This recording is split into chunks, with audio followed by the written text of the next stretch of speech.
So, Kev, I just want to kind of get your sense on just the city of New York and the excitement that Kemba is going to bring to the Madison Square Garden this upcoming season. I mean, well, first of all, let me just put it out there. And for those of you that are unaware, Kemba is a natural native New Yorker, born and raised in the Bronx, a hometown hero of sorts for a lot of friends of mine. I had some friends in high school who actually went to school with Kemba at Rice High School before it closed down. And shout out to my boy Kerry. But Kemba's been a hometown favorite since high school. And obviously, when we heard he signed with UConn and, he had the whole Big 12 tournament game winner over Pitt while we were all in high school, too. It was kind of crazy to watch him go through that and the success that he's had in his NBA career, and to know that he's kind of representing everybody from home now on the hometown team. It's kind of cool, and I know I don't know Kemba personally, but I feel like I do because he actually knows the struggle that we all had to go through growing up where we grew up.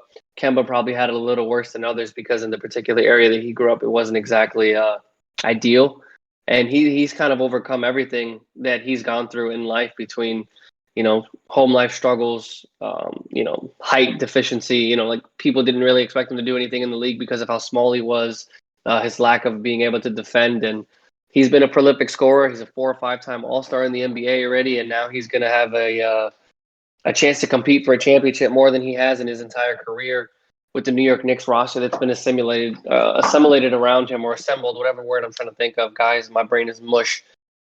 Julius Randle also just signed a big extension, $114 million extension for over the next 4 years. Stay with the Knicks. RJ Barrett, another young piece.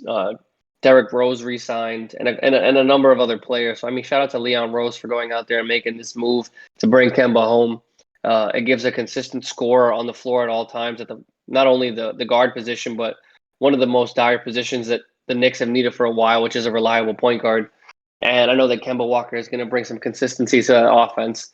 And the offense isn't going to have to vicariously live through Julius Randle bringing the ball up or Derrick Rose coming off the bench. So that's definitely going to help that offense kind of remain consistent.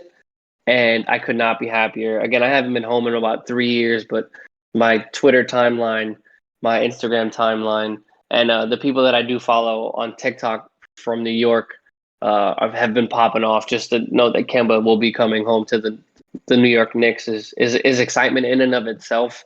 Everybody's anticipating that jersey to sell out ridiculously quick, and I'm just over the moon because Kemba is my favorite player in the NBA, and I know that's kind of a random thing to say with me being a Mavericks fan, but again, hometown, just the guy that made it and did what he's had to do and overcome every obstacle he has.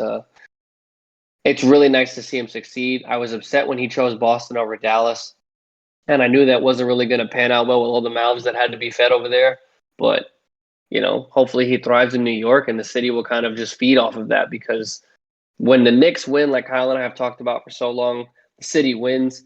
But then when you got a homegrown guy on that team, leading that team, hopefully, it's going to bring another sense of just like all is right with the world. And I could not be happier for him.